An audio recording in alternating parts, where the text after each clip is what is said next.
Welcome to the New IT, another episode of the New IT. What are we talking about today, Brad? Manager mindset today.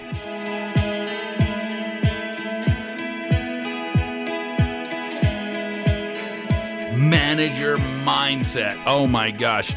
We're talking about, of course, technology manager mindset, right? IT Absolutely. management mindset. What you need to get in the mindset for being an IT manager. Oh, and I got a lot to talk about. I think I have a lot to talk about with this. I feel like I do. I've got a strong opinion about what I think is kind of wrong with manager mindset in the technology world. Awesome. Because there is definitely, and we talk about this a lot, about the silo. We do.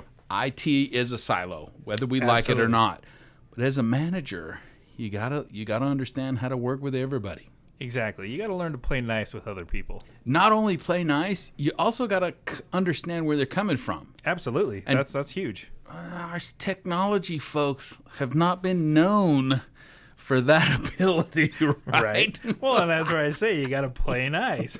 So from a staffing standpoint, I got to ask you before I get it, because I think I know what the problem is, but I want to ask you from a staffing standpoint, what are you looking for that magical IT director, IT VP, IT manager that's going to take a team and really assist the company instead of scattering it with technology? Yeah, I mean, I think first and foremost, we want to look for people that have good quality, culture skills. How do they interact with people? We talked about that quite a bit. It's funny how much that comes up over and over again. People, this is the new IT. It really is. So not only that, I mean, we want to make sure that they know how to lead. So we look for leaders. So we do assessments based off of leadership. We do assessments based off of personality, and we make sure that we find that right fit for you. And so I'm going to just go into what I think the problem here is currently. I guess I should turn down my phone. So currently, I think the problem is that IT again is kind of its own silo, and the IT world kind of stays in its bounds of technology. And I think management, a lot of times, they hire management inside that same band. Do you understand what I'm saying? So this guy starts in IT, starts his job as an IT guy, he's an admin or whatever, and then he works his way up and he makes more money, and all of a sudden he is now in a management position taking care of IT staff. He understands the technology real good, but does he understand the business acumen that it takes to manage and connect with marketing and sales? Because usually they're pitted against, or IT just feels like marketing and sales is the enemy. I could be wrong here, and I could be going out on a limb here. Oh, I love it. Go out on a limb. I'm going to say most IT people that do grow with a company that way, they generally don't have the necessary skills to be able to be a manager or lead. So unless that company is going to help them grow their career in that capacity, I think it falls upon that person to be able to make sure that they are very cognizant and very aware, and making sure that they are focused on that as well. So that's just personal growth. This is a big deal. It is. Because in the past, it didn't matter. It's who was loyal with the company and stayed there and grew.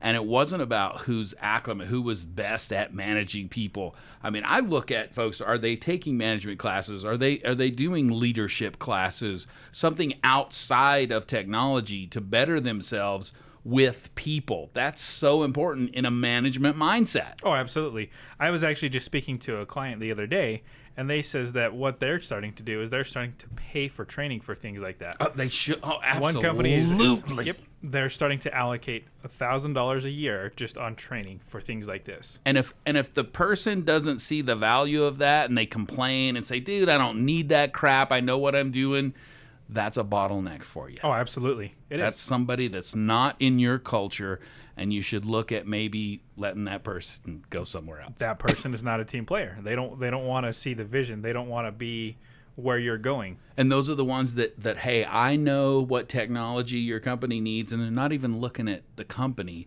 They're just looking at the new, the latest, the greatest. Exactly. This tech is going to change things. But if you're not connected with the rest of the company, with sales, with marketing, with operations, if you're not understanding those pieces, you're not going to put the right technology. It isn't always about the best technology. It's not. It's about what fits with your business model. And we live in a society now where social media is prevalent, and companies are more conscious about that than they ever have been, and they're going to continue to be that way. So you can see where they're going with that. They want to make sure that they are being very, very in tune to what their employee base needs and what their needs are, and how to make sure that they can get the best out of their people. Yeah, and social media, the algorithms that hit us constantly are trying to figure out us every time. So what are we seeing? Are we seeing outside of us? Not too often. I mean, all of the ads and all of the things that we are bombarded with, it's because for whatever reason, it's our interest. And I used to think that was really cool. Now I kind of don't like it. I'm like, dude, I want to see something that I'm not, maybe haven't said that I'm interested in. The second you do, though, then you're splattered with it. And so, as an IT manager, I think that's their world. If you've got to find somebody that has a mindset outside of, because it hurts the company. Oh, it does. Over it really and does. over again, I've seen the executives kind of give free rein to the IT department, and it's not a good thing. No, I mean, that's where I believe you, like, I mean, I know we talked about this in past episodes, but you need to have, like what you do is you have that steering committee. Yes. That holds the IT accountable to make sure that you are doing the right thing. It's everything. Exactly, it is. I am dumbfounded that other companies, and not just this, it's the executive steering committee. These are executives from the departments. We're talking a sales executive, a marketing executive, operations executive, engineering exec, all of those people that have true buy-in to the business model of that company, not just what tech you need, but understands where that company is going. Oh, absolutely. That's huge. It is. And how hard is it to have, people talk, we have too many meetings. I can't think of a more important meeting than understanding how to move your company forward using the right technology. Oh, absolutely. And the IT guy, the IT manager, IT executive isn't the only one that understands technology. No, I mean, from that standpoint, I mean, IT has a good understanding of what technology does and how to implement, usually, exactly. or at least find out how what it can do for your company. And then they also either need to figure out how to implement it, or they need to find the right team members to put in place to be able to implement it. And I could see IT pushback from this too. It's like, what the heck would the sales VP know about what technology we're trying to implement? Why would I want to know what that person has to say? Right. What do you think? If you heard that, what would that tell you? What kind of red flag would that give you? Well, it just makes me question whether or not that person's really in it. Do they share the company vision? Do they want to be a part of this team? Do they want to be there? If they're constantly complaining about this, chances are they probably don't. No. And I'm going to say for the last 20 years, that's been IT. It has been. But it's changing. That's why this is the new. We're trying to yell from the rooftops here. Folks, this is changing. If you're not changing, you're not going to have a job. Exactly. If you're not you're trying to learn business models and not just technology, as a manager, you're going to fail. Absolutely. Miserably in IT. Well, and it's not even for the managers per se. I mean, like we said, technology is changing so much right now. You have contractors, and you're seeing this gig economy to where we've never seen that before. If you don't know how to have the people skills, you're not even going to get an offer for a job to be a contractor. Yeah. It's interesting. You and me have talked about this before, that, on the show, we talk about a lot of the same stuff over and over again. Why do you think that is? Because it's all relevant. I mean, this is where IT is going. I mean, the things that we're talking about, they're very relevant right in today's IT model, and it's only growing. So we want to create awareness for that. Yeah. So if you're listening, pay attention. Absolutely. Because the new IT is not the old IT. No, it's evolving, and it's going to continue to evolve, and companies are adapting. Companies are getting smarter, and they're going to continue to want to push the boundaries. The days of being smarter than everybody else is over. Oh, absolutely. They're long gone. Yeah, everybody understands technology now. And the more everything goes into the cloud, the less you do on site, the more and I've talked about this a lot, that you become an account manager almost of technology. You do. Instead of a implementer. You do. I mean, don't get me wrong, you still have implementers, but that's completely different. I mean, if we're going down the software route, then absolutely that's where your implementers are. But if you're doing technology in general, you're going to be overseeing an account. Yeah. I love it. So what do you think, why do companies traditionally use too much tech?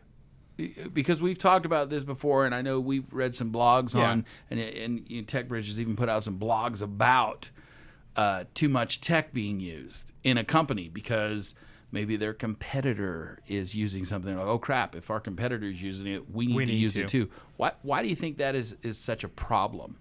Before I answer that one, I want to get your take on what you think that is. Why you think that is? Oh, you pushed it. I'm gonna flip the script a man, little you bit. pushed it back on me. I think personally, a lot of times it comes down to the executives know where they're supposed to be. So a marketing guy, I'm going to focus on marketing, and I want somebody else. And traditionally, it's always been pushed back to the IT department to figure out implementation. Now, a lot of times, the marketing guy will go play golf with somebody that has this product or service, and they're like, oh my gosh, we need this. And he runs over to marketing, or he runs over to the IT department, and he throws it in the lap and says, hey, you guys, we need to implement this. We're buying it. We've done it with nothing to figure out or anything. Okay, you guys get together a team to implement this and create it. I've seen that happen so many times. And it's because, again, there's no responsibility between each department. They don't take, accountability is the word I'm looking for. So do you think that's more relevant in larger organizations, or do you see that from every size? I think every size. And in fact, that's where I keep going back. I know I'm a broken record going back to the steering committee, executive steering committee. I cannot tell you how many times, and it's hard when an IT department is looked at as, they're worker bees. They're not a part of the executive team. IT a lot of times is not considered the executive team. Why do you think that is? Because they're considered worker bees, and it's that silo again.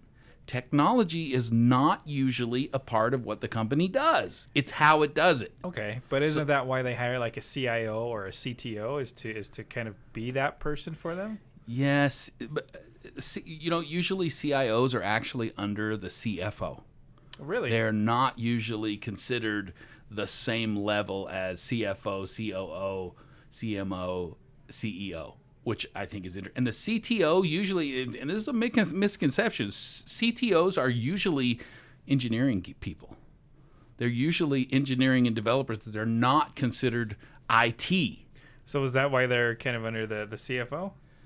The CIO, now the CTO is not under the CFO. Dude, You're losing me here. We could get way in the weeds. The CTO usually drives development. Okay. Not IT. It is not the same. That it is a very interesting misconception. CIO's, Chief Information Officer, usually runs the IT and the infrastructure of the technology in the company. The CTO usually develops stuff that is the business model of the company. Oh, gosh, am I just making it muddier and muddier? No, I love it. I mean, keep on going. I mean, this is for listeners, this could be very, very enlightening for them. That is why IT is still considered a worker bee. They're not on the same level as everybody else. Listen, the sales guys, the VP of sales, he makes lots of money for the company, right? The marketing person, that marketing people, the VP of marketing, he brings in lots of clients for the sales guys to sell to, right? Those are our babies. Right. What does the IT department make us money? Not usually. On a balance sheet, you're usually costing money, so I could see where there could be a little bit of that mindset. hesitancy. I think has to change. They have to start communicating. They have to start understanding that they're a part of the team.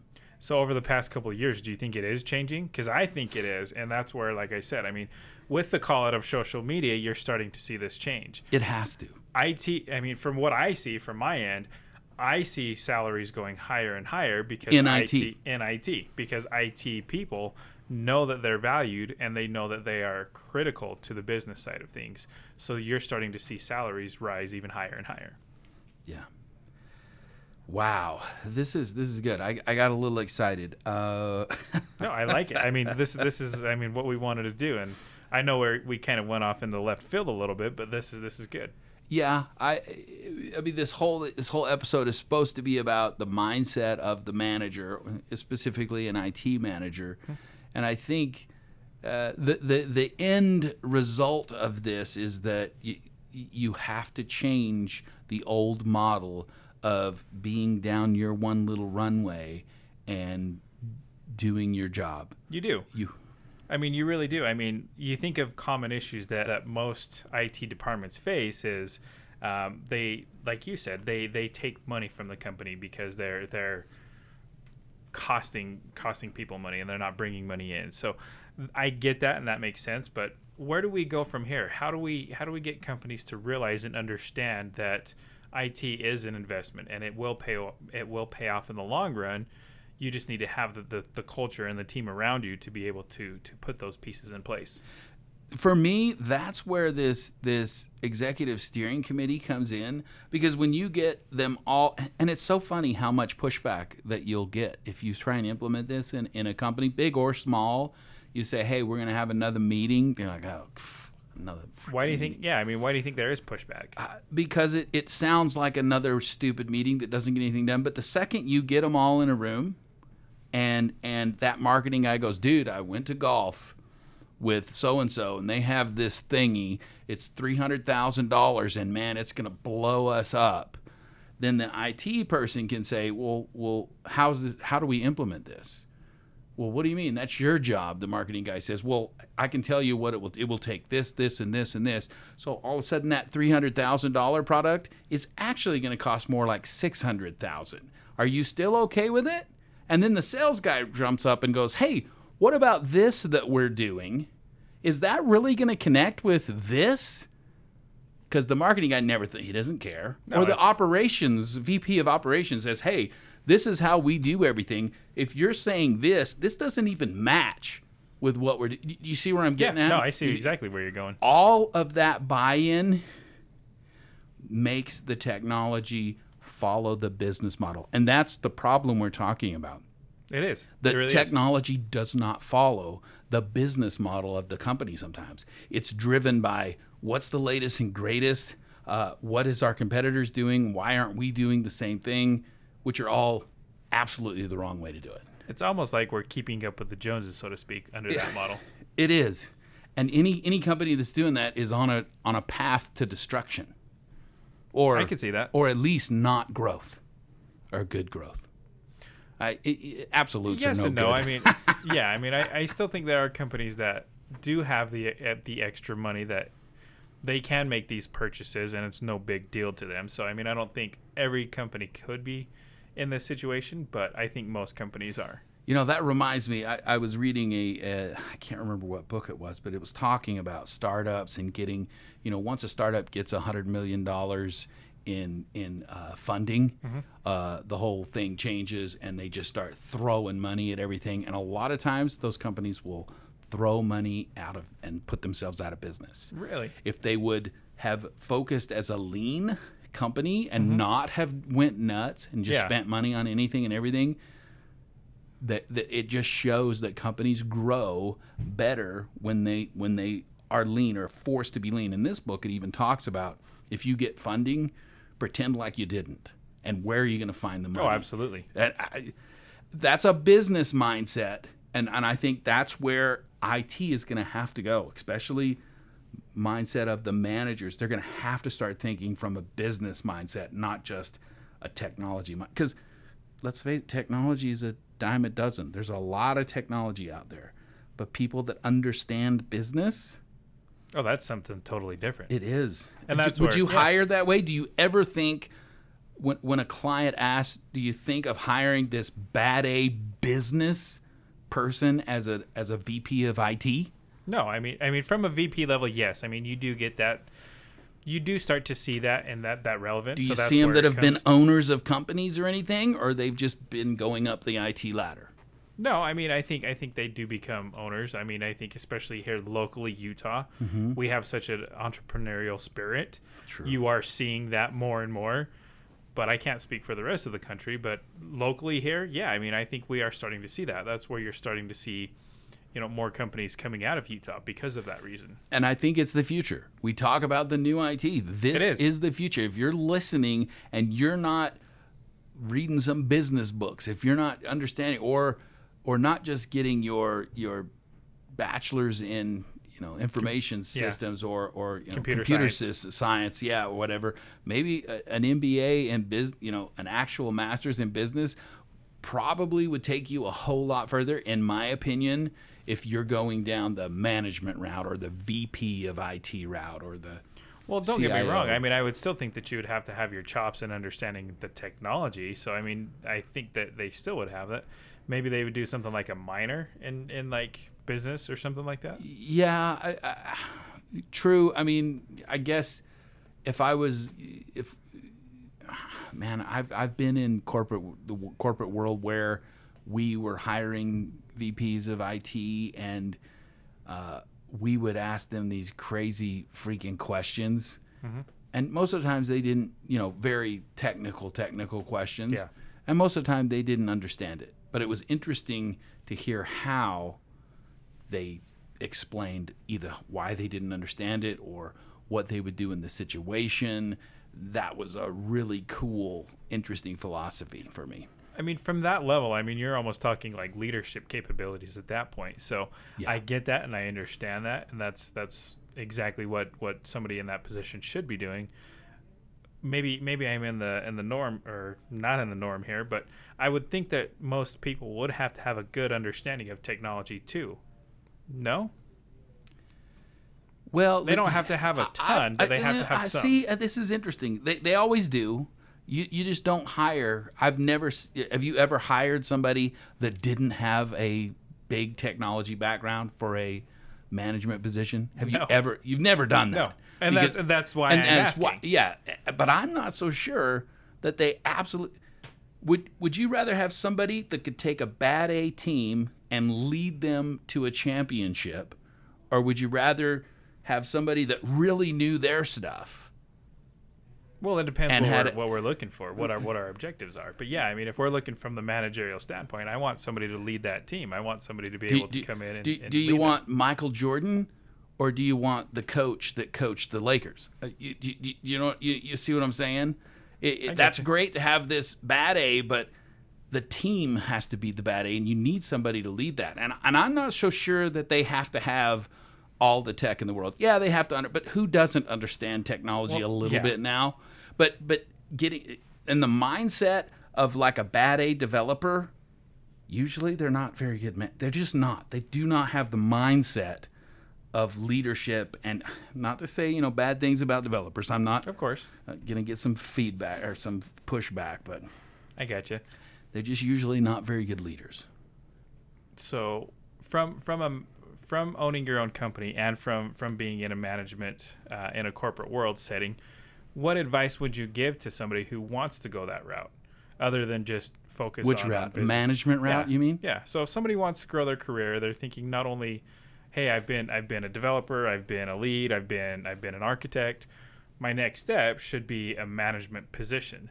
What advice would you give them? Well-rounded. You've got to be well-rounded, not just technology, but well-rounded in business acumen. And if I was interviewing you and you said, well, I've done a study. I took a cert on leadership. I did this for, business management. If I heard how you were really looking to better yourself as a person that can lead, that to me would be huge. Oh, absolutely. Do you not, when you interview folks like that, don't you ask them those questions? Absolutely. Too? Well, I ask them what their career goals are and where they want to go, and then I help build them from that. Like if we have developers that are 3, 4, 5 years of experience, but they say, "Okay, I want what's next." Well, we help them and we guide them to say, "Okay, here's your objectives. Here's where you want to go. We can help get you there. We can help you with your social skills. We can help you be more outgoing." It just kind of hit me, and we're pretty much out of time, but it seems like there's kind of a divergence that happens when in your career. You either decide, am I going to stay down the rabbit hole and become deeper in the tech rabbit hole, or am I going to branch out and move towards managing people? Agreed. I think there is. I mean, I think I'm not a developer, so I can't say for certain, but from what I've seen and what I see in the industry, I think people either say, okay, well, I'm done understanding and being in the weeds. Now I want to oversee a team. Now I want to grow my career. Yeah. And that's your next step. And getting those guys is better than promoting somebody that's just, because there's a lot of people that don't want to do that. I mean, Steve Wozniak was a great example. He never wanted a leadership position at Microsoft. He wanted to engineer. He just wanted to build stuff. He just wanted to fix stuff. That was just his thing.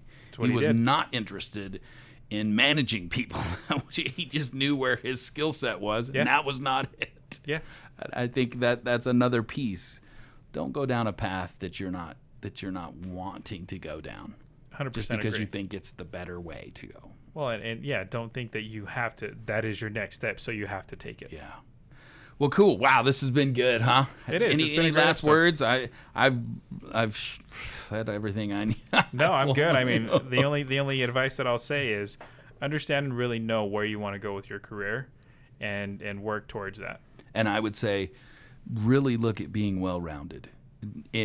As an IT manager or whatever that looks like to you, really broaden yourself if that's something that you want to do, or go down the rabbit hole and stay there.